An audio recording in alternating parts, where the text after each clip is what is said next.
வணக்கம். குரு வக்ர பலன்கள் 2024 முதல் 2025 வரை. பொன்னவன், மன்னவன், பிரகாஸ்பதி, குரு பகவான், புத்திரக்காரகன், தனக்காரகன் என்று சொல்லக்கூடிய குரு பகவான் வக்ரம் பெறுகின்ற நாளாகப்பட்டது 15/10/2024 புரட்டாசி மாதம் 29ஆம் தேதி காலை 10 மணிக்கு வக்ரம் பெறுவார். குரு பகவான் வக்ரம் பெற்றால் ஏற்கனவே நல்லது நடந்து கொண்டு இருந்த ராசிகளுக்கு கெடு பலன்களாகவும், கெடு பலன்களை கொடுத்து கொண்டிருந்த சில ராசிகளுக்கு நற்பலன்களும் கட்டாயமாக தருவார். குரு பகவான் நற்பலன்கள், கெடு பலன்கள் தவறான இடத்தில் அமரும்போது தவறான பலன்களும், சுபத்தன்மை வாழ்ந்த இடத்தில் அமரும்போது சுபத்தன்மை வாழ்ந்த கிரகமாகவே இருப்பார். குரு பகவானை பொறுத்த வரையில் நல்ல இடம் என்று சொல்லுவது ராசிக்கு 2ஆம் இடம், ராசிக்கு 5ஆம் இடம், ராசிக்கு 7ஆம் இடம், ராசிக்கு 9ஆம் இடம், 11ஆம் இடம். இதில் அதிகப்படியான நற்பலன்களை தர வேண்டுமென்றால் உங்களுடைய சொந்த ஜாதகத்தில் தசா வலிமையாக இருக்க வேண்டும்.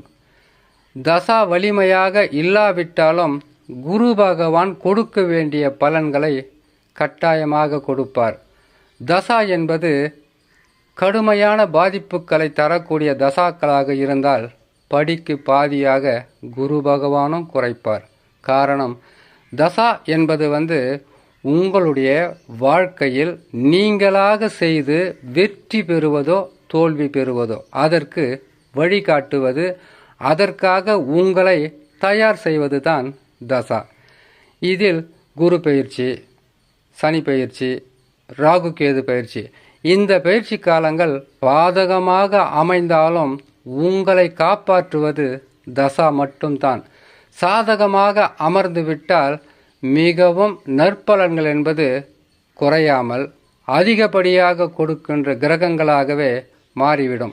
இப்போ புரிஞ்சிருக்கும், ஒரே ராசியில் பிறந்தவங்களுக்கு ஒருத்தருக்கு நற்பலன்கள் நடந்து கொண்டிருக்கும், இன்னொருத்தருக்கு கெடு பலன்கள் நடந்து கொண்டிருக்கும். 9 கிரகங்களும் அவர்கள் அமர்ந்த இடத்திற்கு தக்கவாறு நற்பலன்களோ தீய பலன்களோ கொடுக்க தயாராகி விடுவார்கள். இதை தடுக்கவோ அல்லது அவர்களை மாற்றி அமைக்கின்ற சக்தி நமக்கு கிடையாது. ஒருவருடைய ஜாதகத்தில் தசா கிரகங்கள் எந்த நிலையில் அமர்ந்திருக்கிறதோ அதை வைத்துத்தான் அவர்கள் வாழ்க்கையில் முன்னேற்றம் அடைவார்களா அல்லது பின்னடைவை தொடர்வார்களா என்பது நமக்கு தெள்ள தெளிவாக தெரியும். இந்த வகையில் குரு பகவானை பொறுத்தவரையில் புரட்டாசி மாதம் 29ஆம் தேதி காலை 10 மணிக்கு வக்ரம் பெற்றால் 11/2/2025 தை மாதம் 29ஆம் தேதி செவ்வாய்க்கிழமை காலை 10 மணிக்கு வக்ர நிவர்த்தி பெறுவார். வக்ர நிவர்த்தி பெறுவதற்கும் அவர் வக்ரம் பெறுவதற்கும் 150 நாட்கள் வக்ரத்தில் இருப்பார்.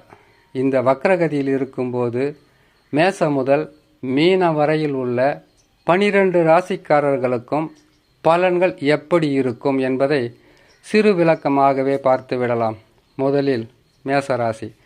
மேசராசிக்காரர்களுக்கு இப்பொழுது 2ஆம் இடத்தில் குரு பகவான் அமர்ந்திருக்கிறார். அடுத்ததாக வக்ரம் பெற்றால் பாதகத்தை தந்து விடுவாரா? தரமாட்டார். காரணம், வக்ரம் பெற்றாலும் ராகு கேது சனி பகவான் பலமாக இருப்பதினால் வக்ரம் பெறும்போது பாதகம் பெரிதளவு இருக்காது, சாதக பலன்களாகவே இருக்கும். வக்ரம் என்னன்னு ஏற்கனவே உங்களுக்கு ஒவ்வொரு பதிவிலும் சொல்லியிருக்கேன். இது சூரிய பகவான் ஒரு கிரகம், சனியாக இருக்கட்டும், குருவாக இருக்கட்டும், செவ்வாய், சுக்கிரன், புதன், எந்த கிரகமாக இருந்தாலும் அந்த கிரகம் இருக்கின்ற இடத்திற்கு 5ஆம் ராசியில் சஞ்சாரம் செய்யும் போது வக்ரம் பெறுவார் என்பது அனைவருக்கும் தெரிந்த உண்மைதான். அப்படி வக்ரம் பெறும்போது சில ராசிக்காரர்களுக்கு கடுமையான பாதிப்புகளை தந்து விடுவார். ஆகையால் ஒவ்வொரு கிரகத்தினுடைய அசைவுகளையும் இந்த கிரகங்களுடைய மாற்றங்களையும் தெரிந்து கொண்டு அதற்கு தக்கவாறு கிரகம் சரியில்லை, நேரம் சரியில்லை என்று பொறுமையாக இருந்தால் பெரிதளவு பாதகமாக இருக்காது. ஜோதிடத்தை நம்புகிறவர்களுக்கு இது தெள்ள தெளிவாக புரியும். சரி, மேசராசிக்காரர்களுக்கு குரு பகவான் வக்கரம் பெற்றால் பாதகத்தை செய்ய மாட்டார், சாதகமான பலன்களாகவே இருக்கும். ஆனால் திடீரென்று உங்களுடைய வாழ்க்கையில் சிறு பின்னடைவுகள் என்பது கட்டாயமாக இருக்கும். காரணம், குரு பகவான் வக்கரம் பெறும்போது பின்னோக்கி நகருவார் என்பது ஜோதிட விதி.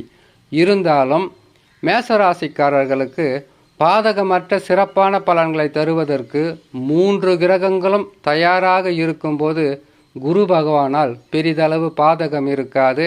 இதனுடைய பதிவை தனிப்பதிவை போடுறோம், கேட்டு பயன்பெறுங்க. அடுத்ததாக ரிஷபராசி. ஜென்மத்தில் குரு பகவான் அமர்ந்தால் சும்மா சொல்லக்கூடாதுங்க. நானும் ஜென்மத்தில் எனக்கும் குரு பகவான் அமர்ந்தார். ஒரு வேளை தான், வார கணக்கில் சுற்றினாலும் அந்த வேலையே நடக்கிறதில்ல. அப்படி நடந்தாலும் அது பெரிதளவு வெற்றியாக இருக்காது. காரணம், ஜென்மத்தில் குரு பகவான் அமர்ந்தாலே எந்த வேலையாக இருந்தாலும் அதில் கடுமையான உழைப்பு இருக்கும், அதிகப்படியான அலைச்சல் இருக்கும், மன உளைச்சல் இருக்கும், குடும்பத்தில் சந்தோஷம் இருக்காது. குரு பகவானா இப்படியெல்லாம் செய்கிறாரு என்கின்ற மாதிரி கஷ்ட நஷ்டங்களாகவே இருக்கும். வருமானம் என்பது நம்மளுடைய தேவைக்கு தக்கவாறு இருக்காது. அப்படி வருமானம் வந்துவிட்டால் இரட்டிப்பான செலவுகள் என்பது கட்டாயமாக இருக்கும். தொழிலில் பெரிதளவு வெற்றி பெற முடியாது. அதே மாதிரி வியாபாரத்திலும் சரி, பல பேரால் பல பிரச்சனைகள் வந்து கொண்டே இருக்கும். இப்படி ஜென்ம ராசியில் இருக்கும்போது அவர் பலன்களை கொடுத்து கொண்டு இருப்பார். வக்கரம் பெற்றால் ரிஷபராசிக்காரர்களுக்கு அப்படியே தலைகீழாக மாறிவிடும். பலன்கள் எல்லாமே உங்களுக்கு எளிய முறையில் எது செய்தாலும் வெற்றிகளை கொடுத்து விடும். இது குரு பகவான் வக்கரம் பெறும்போது தரக்கூடிய பலன்கள். இதனுடைய பதிவை தனிப்பதிவை போகிறோம், கேட்டு பயன்பெறுங்க. மிதுன ராசி. மிதுன ராசிக்காரர்களுக்கு அதிர்ஷ்டம்தான் சொல்லணும். ஏன்னு கேட்டிங்கன்னாக்கா, குரு பகவான் வக்கரம் பெற்றால் புதனுக்கும் குருவுக்கும் பகை இல்லையா? அப்படி பகையாளியாக இருக்கக்கூடிய குரு பகவான் வக்கரம் பெறும்போது மிதுன ராசிக்காரர்களுக்கு இரட்டிப்பான நன்மை மட்டுமல்லாமல் திடீர் பொருள் சேர்க்கை, உங்களுடைய வாழ்க்கையில் வசதிகள் உருவாவது, குடும்பத்தில் சந்தோஷம் நிலைத்திருப்பது, நடக்காத எந்த விஷயமெல்லாம் நடக்காதுன்னு நினச்சிட்டிங்களோ அதெல்லாம் நல்லபடியாக நடக்கிறது, கிடைக்காதுன்னு நினச்சதெல்லாம் கிடைக்கிறது. இப்படிப்பட்ட சிறப்பான பலன்களை அள்ளி கொடுத்து விடுவார் குரு பகவான். இந்த வக்கர குரு பகவானால் மிதுன ராசிக்காரர்களுக்கு நற்பலன்கள் என்பது கட்டாயமாக இருக்கும். வக்கரம் பெறுகின்ற நாட்களாகப்பட்டது 150 நாட்களில் எதையாவது நற்பலன்களை செய்து சந்தோஷம் அடையலாம். இதனுடைய தனிப்பதிவை தனிவாக போடுறோம், கேட்டு பயன்பெறுங்க. கடகராசிக்காரர்களுக்கு. கடகராசிக்காரர்களுக்கு குரு பகவான் வக்கரகதியில் அமர்ந்து விட்டால் எத்தகையான சிறப்பான பலன்களை தருவார்? ஏன்னு கேட்டிங்கன்னாக்கா, அதிகமாக பயந்துக்கிட்டு இருக்கிறது கடகராசிக்காரர் தான். கடகராசிக்காரர்களுக்கு உடனுக்குடனான பாதகங்களை சனி பகவான் செய்வார், ராகு கேது செய்வார். ஆனால் கடகராசிக்காரங்க குரு 11 இருக்கிறாருன்ற சந்தோஷத்தில் இருக்காதீங்க, கொஞ்சம் பயத்தோடவே இருக்கணும். ஏன்னு கேட்டிங்கனாக்கா, அஷ்டமத்தில் சனி இருக்கும்போது கஷ்டங்கள் இல்லாமல் இருக்காதுன்னா 2.5 வருஷம்தான், 25 மாதம் உங்களுக்கு 2.5 வருஷத்துலேருந்து 30 மாதத்தில் 25 மாதமாக கடுமையான போராட்டங்களை கொடுத்து விட்டு அதற்கப்புறம் 5 மாதத்தில் இன்னும் அதிகமான போராட்டமாக இருக்கும். ஏன்னு கேட்டிங்களானாக்கா, ராகு பகவான பயிற்சி ஆகி 8ல் உக்காந்துருவார்.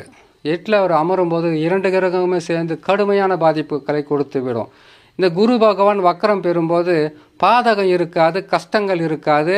சிறு பின்னடைவுகள் இருந்தாலும் உங்களுக்கு உடல் ரீதியாகவும் குடும்பத்தில் சில பிரச்சனைகளும் வரவேண்டிய காசு பணம் என்பது தடைப்படுவதும் இப்படிப்பட்ட சிறு பாதகமாக தான் இருக்கும். பயம் எதுவும் வேணாம். முன்னெச்சரிக்கை பதிவு என்பதனால் மிக கவனமாக கேட்டுக்கணும் கடகராசிக்காரங்க. சிம்ம ராசிக்காரர்களுக்கு குரு பகவான் வக்கரம் பெறும்போது நற்பலன்களை அதிகமாக செய்வார். காரணம், அவர் வக்கரம் பெற்றால் பின்னோக்கி செல்லும்போது 10ஆம் இடத்தில் இருந்து பல வகையான கஷ்டங்களை கொடுத்து வந்த இந்த குரு பகவான் வக்கரம் பெற்று மிகவும் சிறப்பான பலன்களை தருவார். சிம்ம ராசிக்காரர்களுக்கு குரு பகவான் நட்பு கிரகமாக இருந்தாலும் அவர் பின்னோக்கி செல்லும்போது பாதகங்கள் குறைந்து சாதக பலன்கள் என்பது அதிகப்படியாகவே கிடைத்து அனைத்து வகையான நற்பலன்களும் செய்ய தயாராகி விடுவார். அடுத்ததாக கன்னிராசி.